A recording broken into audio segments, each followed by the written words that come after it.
ये सब चीजों में कला क्लेश जो है इसी से खत्म हो जाएगा अगर हम केवल सनातन के 5 अंगों को अपने घर में जगा देते हैं। इसलिए वो सेठ कभी भी कोई दान नहीं, पुण्य नहीं, सत्संग नहीं, कथा नहीं, कीर्तन नहीं, लेकिन सेठानी बड़ी भक्ता थी। चोरी चोरी दान भी करती थी, पुण्य भी करती थी, सत्संग भी करती थी, कथा भी करती थी, कीर्तन भी करती थी। पर जब पता लग जाए सेठ को तब घर में लड़ाई। अरे मेरा कमाया हुआ दिन रात पसीने का पैसा तो बर्बाद कर देती है, दान कर देती है, पुण्य कर देती है, सत्संग में जाकर चढ़ा देती है। रोज लड़ाई हो जाती। जब सेठ को पता चल जाता था, बंधुओं जिसका पति सत्संग में नहीं आता है या घर का कोई परिवार सत्संग में नहीं आता है, झगड़ा करता है, तो उसके लिए एक फार्मूला है।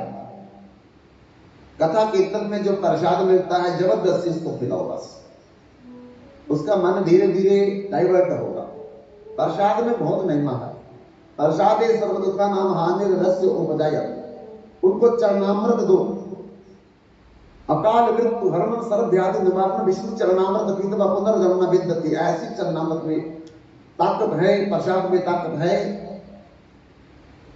कि जो कथा कीर्तन में बाधा डालता है, आने नहीं देता, उसको प्रसाद जरूर खिलाओ, चरणामृत जरूर पिलाओ। जबरदस्ती तुलसी गंगा जल वाटर कूलर में डाल करके अगर चाय भी बनानी है उसी जल से बनाओ।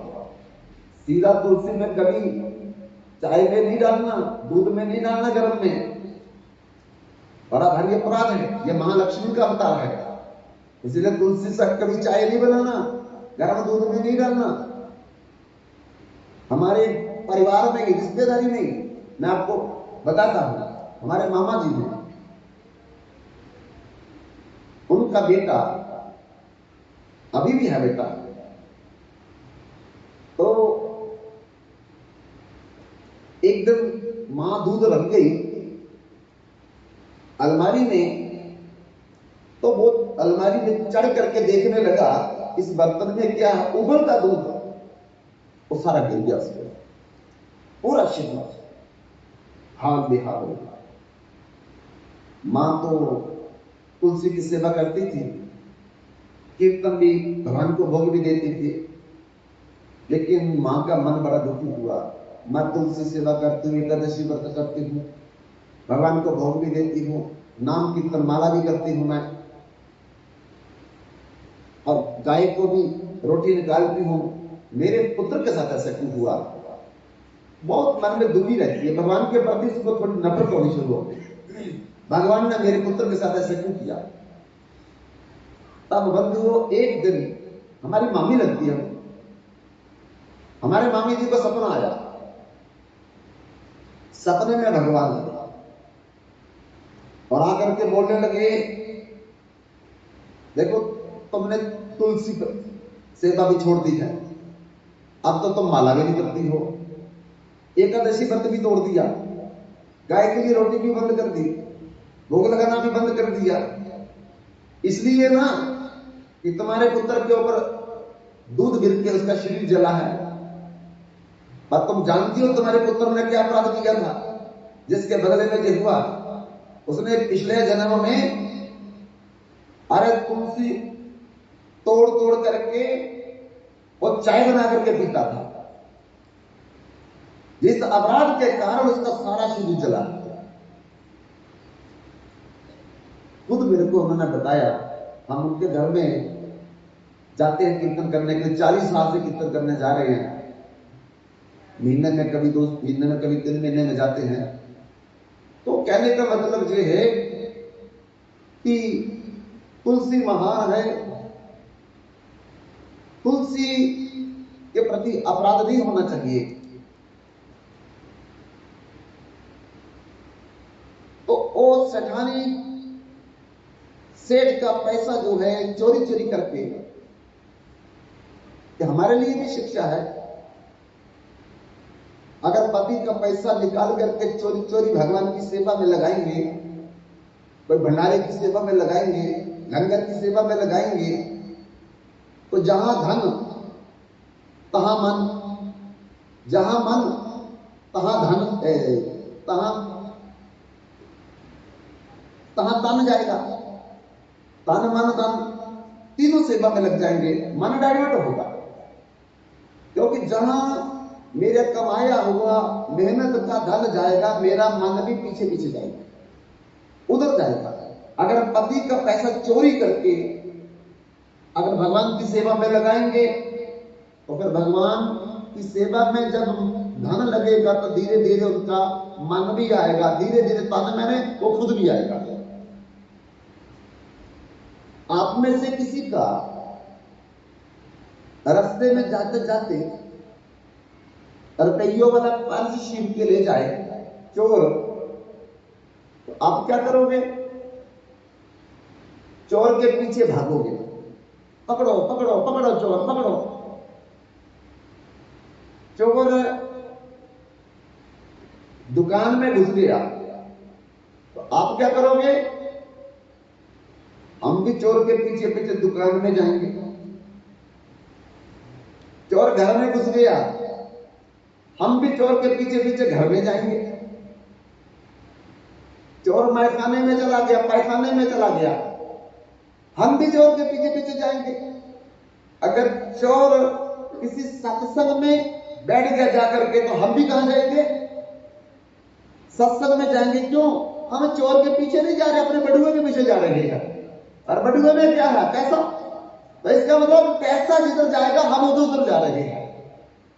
इसी प्रकार से जिस तरफ, जिस जगह में, जिस सेवा में, जिस स्थान में मेरा धन लगेगा, वहां मेरा मन भी लगेगा, धीरे धीरे मेरा तन भी लगेगा, धीरे धीरे मेरा जन में नहीं होता, अपना परिवार, पुत्र पुत्री, बहू दामाद एक ही जाएंगे धीरे धीरे। तो इसलिए बंधुओं, वो शैतानी क्या करती है? चोरी चोरी निकाल करके सेठ का पैसा सेवा में लगा देती है, कभी संत सेवा कर देती है, कभी कभी लंगर भंडारा में भी कुछ ना कुछ कंट्रीब्यूट करती है। तो सेठ को जब पता लग जाता था, तो वो एक ही बात बोलता था, खून पसीने की कमाई को देखो तुम पानी में बहा रही हो, तुमको क्या पता कि ये धन कैसे कमाया जाता है।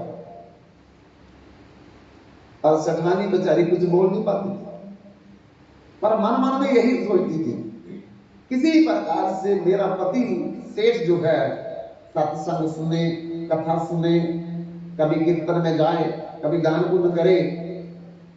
तो बंधु, कभी भी सेठ जिंदगी में न सत्संग में, न कथा में, न कीर्तन में, न दान, न पुण्य किया। एक बार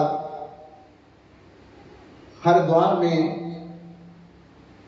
कुंभ का मेला आया, सब लोग गांव के जाने लगे। सेठानी का बड़ा मन हुआ कि किसी प्रकार से अगर मेरा सेठ मान जाए तो मैं भी हरिद्वार में कम से कम चलो 15-20 दिन महीना ना, वहां जाकर के संत दर्शन करो, गंगा दर्शन करो, गंगा स्नान करो, कीर्तन करो।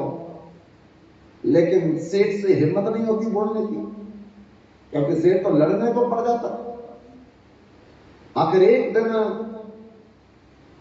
सेठानी ने अपना बहुत बड़ा दिल बड़ा करके सेठ को बोला कि देखो, जिंदगी तो ऐसी ही चली जाएगी,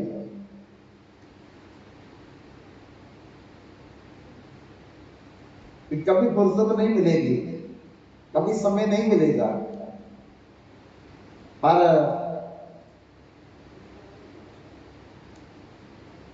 कुछ समय हमको निकाल करके भगवान में लगाना चाहिए। मरने के बाद पता नहीं हमारी क्या दुर्गति होगी। और सेठ ने बोला, बोलो क्या बोलना चाहती हो? बोला कि हरिद्वार में कुंभ है, अगर आप इजाजत दो तो कुछ दिन जरा कुंभ में हम दोनों होया में, कहा दुकान कौन देखेगा? बोले सारी जमा तो दुकान ही तो देखी है, अब थोड़ा कुंभ भी देख लो। अच्छा, रोज सेठानी बोलती है, रोज बोलती है, रोज बोलती है, कि क्या पता किसी दिन इनका मन द्रवित हो जाए। एक दिन सेठ के मन में आ गया, जब मैं दुकान बंद करके जाता हूं सेठानी मेरा सर खाना शुरू कर देती है, कुंभ में चलना है, कुंभ में चलना है, कुंभ में चलना है। पर पीछे दुकान को कौन देखेगा, दुकान बंद करेंगे तो पैसा का लॉस होगा। तब उसने मन में विचार किया, क्यों ना ऐसा तरीका निकाले कि दुकान भी बंद ना हो और कुंभ का दर्शन भी हो जाए। तब क्या विचार बनाया सेठ ने, ऐसा करते हैं कि ये दुकान का सारा सामान बैलगाड़ी में रख करके और कुंभ में जाकर के दुकानदारी करोगे। सेठानी भी खुश हो जाएगी, हमारा धंधा भी बंद नहीं होगा।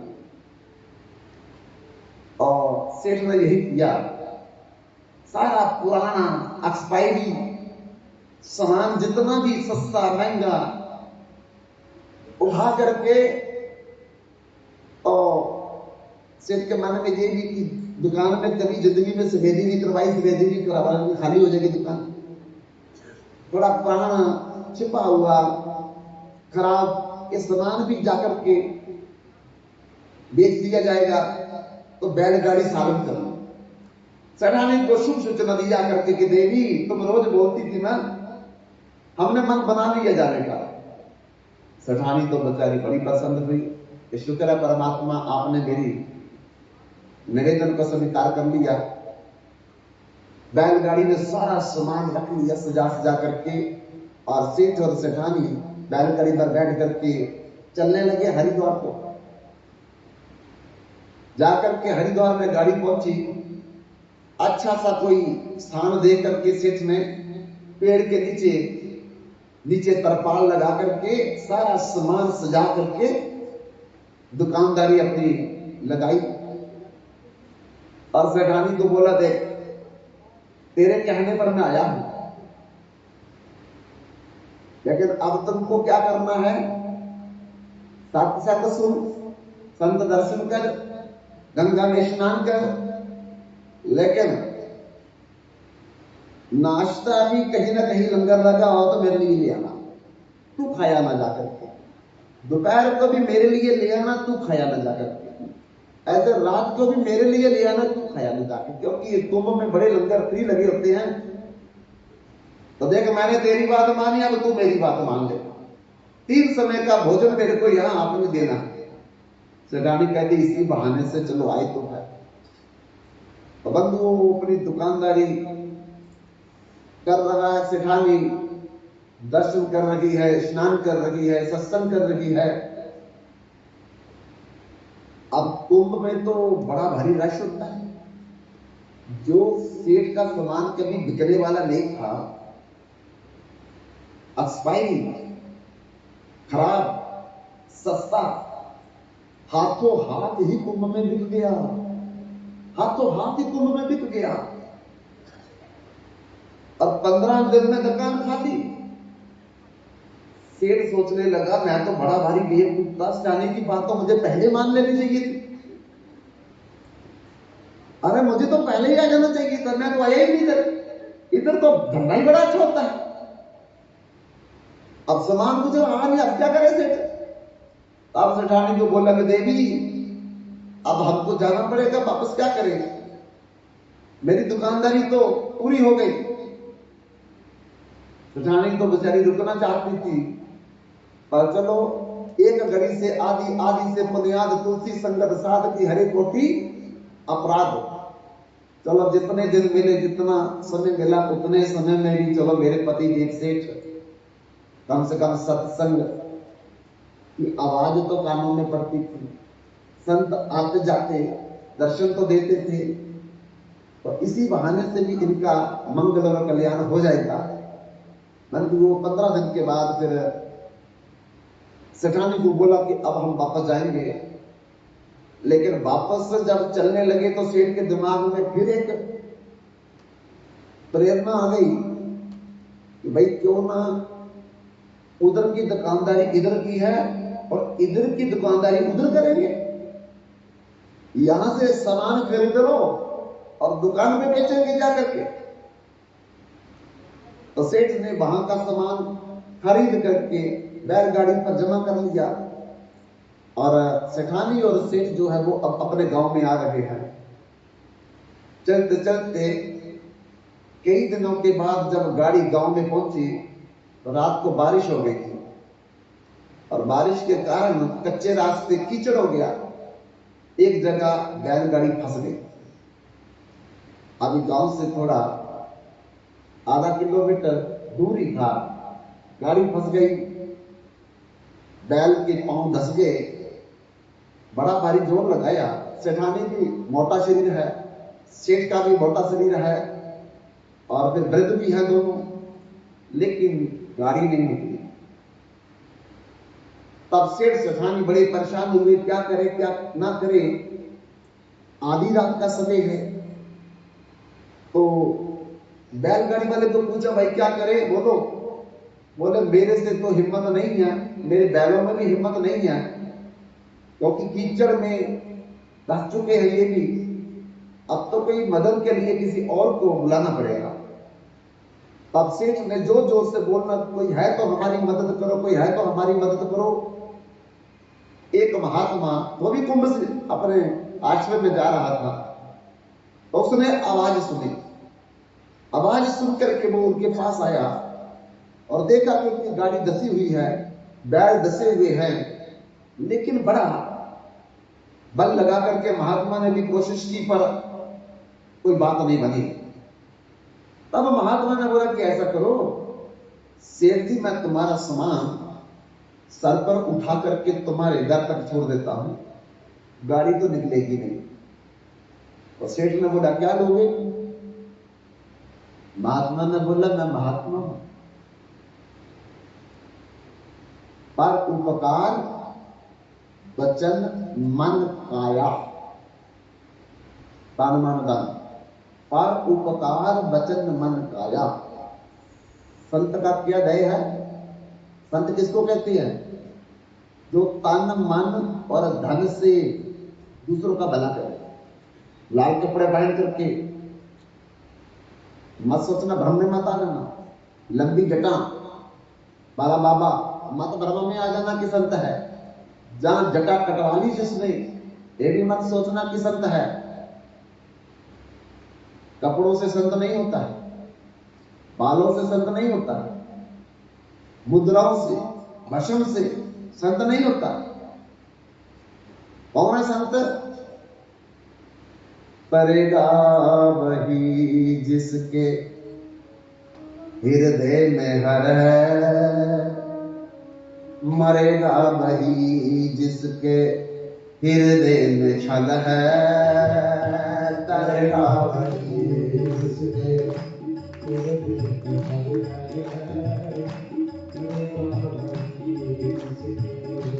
हृदय में छल है, तरेगा वही हृदय में हर है, मरेगा वही जिसके हृदय में छल है। तरेगा वही जिसके हृदय में हर है, तरेगा वही जिसके हृदय में छल है।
कपड़े के लगाने से पापी जन तर जाए, कपड़े से पापी जन तर जाए।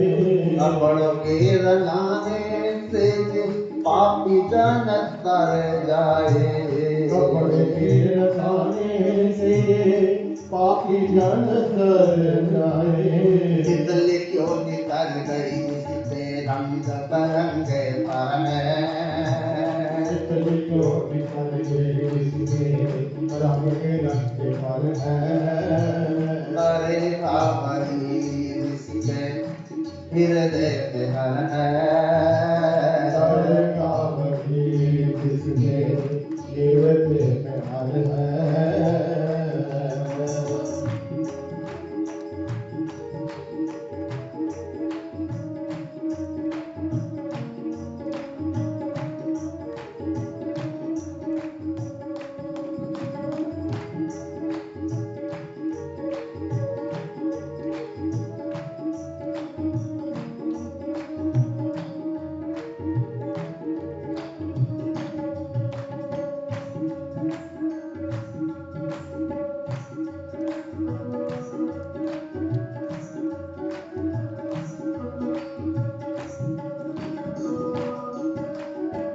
भस्म के रमाने से पापी जन तर जाए।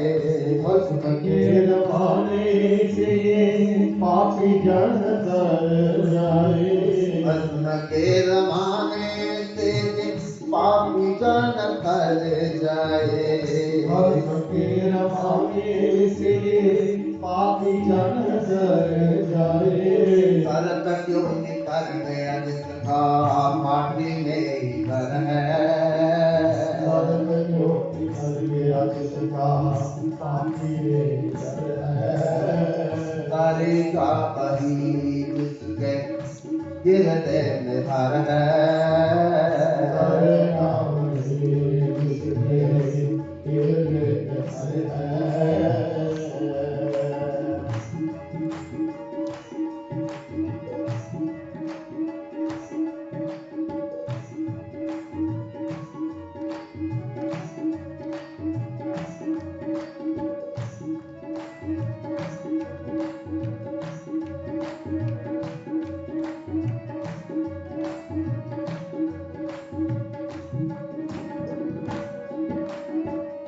जटा के बढ़ाने से पापी जन पर जाए। जटा के बढ़ाने से पापी जन तर जाए। जटा के बढ़ाने से पापी जन तर जाए। जटा के बढ़ाने से पापी जन तर जाए। और क्यों नितर गया जिसके लंबे लंबे पर है। और तो नितर गया जिसके लंबे लंबे पर है। करेगा वही जिसके हृदय में हर है।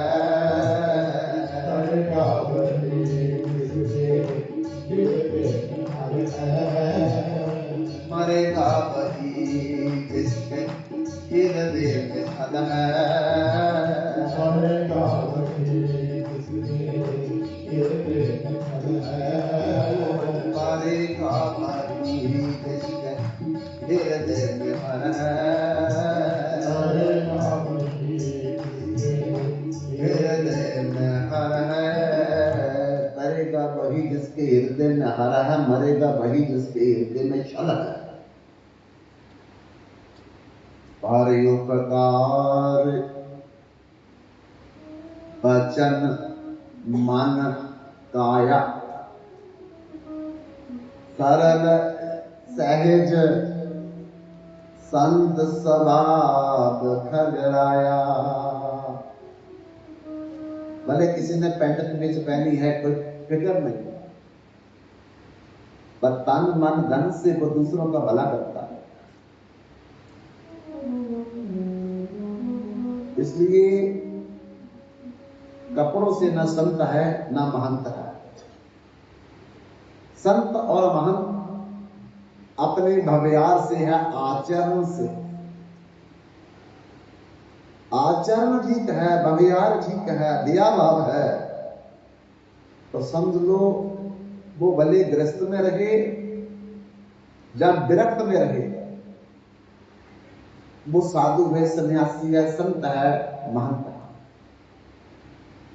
और वन में रहने वाला भी अगर भव्यार अच्छा नहीं, दया भाव नहीं, तो हम उसको संत या महंत नहीं बोल सकते। संत ने कहा मैं तो संत हूं, पैसा किस बात का, ये जीवन ही सारा परोपकार के लिए दिया है। हम आपका सामान उठा करके घर तक पहुंचा देंगे, लेकिन एक शर्त पर। इस शर्त क्या है जी? इसमें भी संत सेठ का भला सोच रहा है। हर समय संत भला सोच रहा है, किसी को गुस्सा करके भी भला करेगा और प्यार करके भी भला करेगा। जैसे चंदन को किसी प्रकार से घिस लो लेकिन खुशबू ही निकलेगी, सोने को आग में तपा दो, गर्मी में रख दो, ठंडक में रख दो, लेकिन सोना अपना स्वभाव नहीं छोड़ेगा। ऐसे संत भी, महंत भी अपना परोपकार वाला दया का भाव कभी छोड़ता नहीं। भले कितना भी कष्ट आ जाए, लेकिन अपने स्वभाव को छोड़ता नहीं। एक संत नदी में नहाने के लिए उतरा, तो जब नहा करके बाहर निकलने लगा तो क्या देखा, एक बिच्छू वो पानी में डूब रहा था। संत को दया आ गई, लेकिन पता नहीं बिच्छू है, कभी भी डंग मार सकता है, पर फिर भी संत है। पर उपकार वचन मन काया, सरल सहज स्वभाव घबराया। तात्पर्य जी कह रहे हैं गरुड़ जी को कि संत का स्वभाव जो है मन वाणी और तन से केवल यही है कि दूसरों का भला हो जाए। तो बिच्छू को उठा लिया अंजलि में, ताकि मैं इसको बाहर रख दूं, लेकिन जैसे अंजलि में उठाया तो बिच्छू ने डंग मार दिया। अब डंग मारा था बिच्छू का, डंग तो बड़ा भारी दर्द देता है, वो फिर छोड़ दिया पानी में। बड़ा भारी कष्ट हुआ, लेकिन फिर देखा संत ने कि बिच्छू डूब रहा है, और फिर उठा लिया। अब फिर उठाया तो दूसरी पर डंग मार दिया, फिर दर्द के मारे छोड़ दिया। ऐसे बार बार छोड़े, बार बार निकाले कि मर न जाए, लेकिन बार बार वो बिच्छू अपने स्वभाव के अनुसार डंग मारता है और फिर छोड़ देता। सब बाहर एक आदमी खड़ा था, उसका जान पहचान का, बोले महाराज अरे आपको पता है बिच्छू डंग मारता है, अब बार बार उसको अंजलि में पकड़ करके बाहर निकालने का क्यों प्रयास कर रहे हो? आपको पता नहीं डंग मार रहा आपको? बोले पता है। तो फिर ऐसा क्यों कर रहे हो? तो संत ने कहा देखो, ये बिच्छू एक कीड़ा है, ये अपने स्वभाव के नहीं छोड़ता। इसका जो अपना स्वभाव है, ये अपना स्वभाव नहीं छोड़ रहा, फिर मैं संत होकर के अपना दया वाला स्वभाव कैसे छोड़ सकता? इसलिए पर उपकार वचन मन काया, सरल सहज संत स्वभाव खगराया। संत की पहचान यही है, आपन को नीचा करे औरों को दे मान। इसलिए बंधुओं, हम थक जाते हैं कभी कपड़े देख करके, हम थक जाते हैं कभी लंबी लंबी जटा देख करके, हम थक जाते हैं कभी भभूति और भस्म रमाए हुए को देख करके। लेकिन ऐसा हमारे शास्त्र में संत की पहचान नहीं है। गरुड़ जी कौन थे? संत थे। हनुमान जी कौन थे? संत थे। शेषनाग जी कौन थे? संत थे। लेकिन शेष जी कौन से कपड़े पहनते थे? हनुमान जी कौन से कपड़े पहनते थे? बानर। जामवंत संत थे, लेकिन कौन सा कपड़ा पहनते थे? लेकिन भगवान की सेवा में जटायु जी ने कौन से कपड़े पहने थे? लेकिन अपने प्राण भी दे दिए भगवती को बचाने के लिए। इसलिए कहने का मतलब जी है, सावधान हो जाओ, भी अलर्ट। आचरण में देखो, दया भाव देखो, वही पहचान की संत की कही गई है। अग्रबंदी पृष्ठे बानु,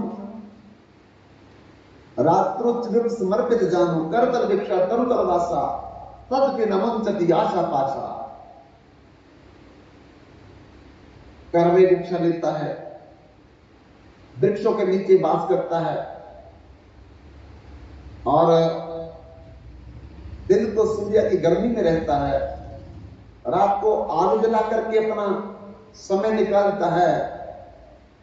लेकिन फिर भी अगर मन भगवान में नहीं है, तब भी संत नहीं है वो। क्योंकि अगर त्याग देखेंगे तो त्याग तो बानर का त्याग कितना है, भालू का त्याग कितना है, तो क्या ये संत है? अगर रोज नहाने को देख करके संत मानेंगे तो मछली जल में ही रहती है। अगर अन्न छोड़ करके संत देखेंगे तो ये जितने जानवर हैं बेचारे भूखे रहते हैं, इनका कोई घर नहीं है। देखो इनका त्याग कितना बड़ा है, तो क्या ये संत है? नहीं। मीरा कहती है, नित नहाने हरि मिले तो बहुत जल जंतु हुई,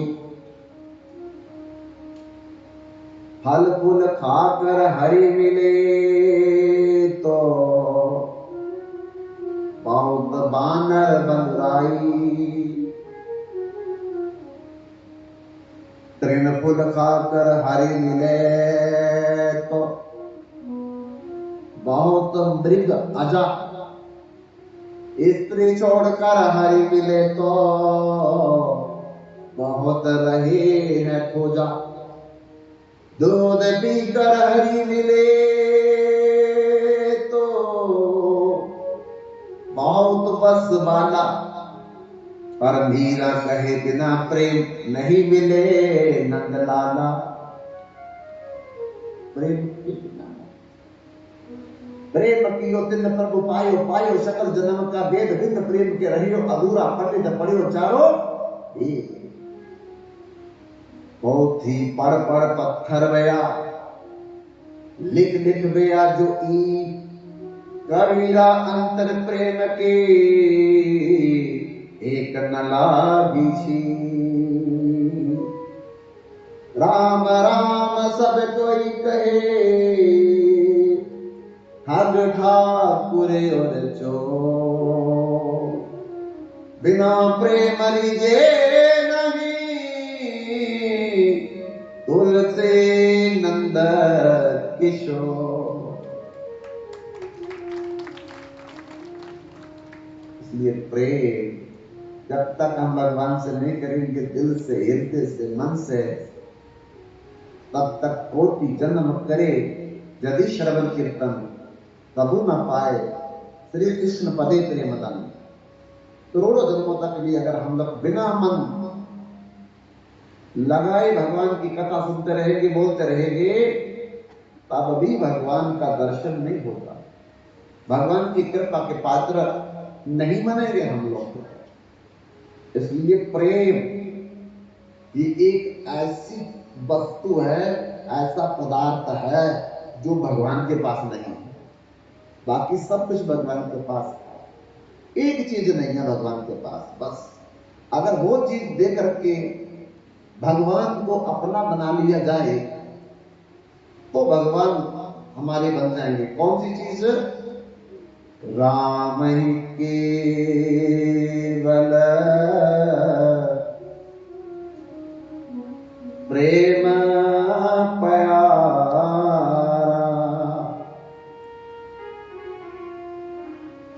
जान लियो जो जानन हारा। भगवान केवल प्रेम के भूखे है, बस और कुछ नहीं चाहिए, और कुछ नहीं चाहिए। प्रेम को छोड़ करके भगवान को और कुछ नहीं चाहिए, कुछ नहीं। इसलिए बंधुओं, प्रेम के खातिर भगवान ने दुर्योधन के लेवा त्यागे, भूख लगी तब उठकर भागे, साग बिदुरगर खाई नटवर गोपाला, भजमन दीन दयाल नटवर गोपाल। केवल प्रेम करें भगवान से, बस प्रेम, कुछ भी नहीं। प्रेम तो है हमारे पास, दिल तो है नहीं, पैसा नहीं कोई बात नहीं, जमीन नहीं कोई बात नहीं, फल नहीं, सब्जी नहीं, मिठाई नहीं, लेकिन दिल तो है नहीं। तो प्यार कहां से होता है? दिल से। पैसे से प्यार नहीं होता, पैसे से तो अहंकार आता है, लेकिन एक दिल में प्यार है। दिल को भगवान ने दिया, सबको दिया है। इसलिए भगवान को दिल से प्रेम करो, कुछ भी देने की जरूरत नहीं। स्वयं भगवान अपने मुख से कहते गीता में, पत्रम पुष्पम फलम तोयम जो में भगता प्रयच्छति तदहं मर्दया उपहरित आचनामि प्रयातात्मना। किसी के पास पत्थर है, फूल है, जल है, दूध है, मिठाई है, ये कुछ नहीं, तो दिल में प्यार तो है, वही दे दोगे तो कोई दे दोगे। ऐसे कृपालु दयालु भगवान मिलेंगे कहीं, जो बिना कोई चीज दिए भी हमारे बंधन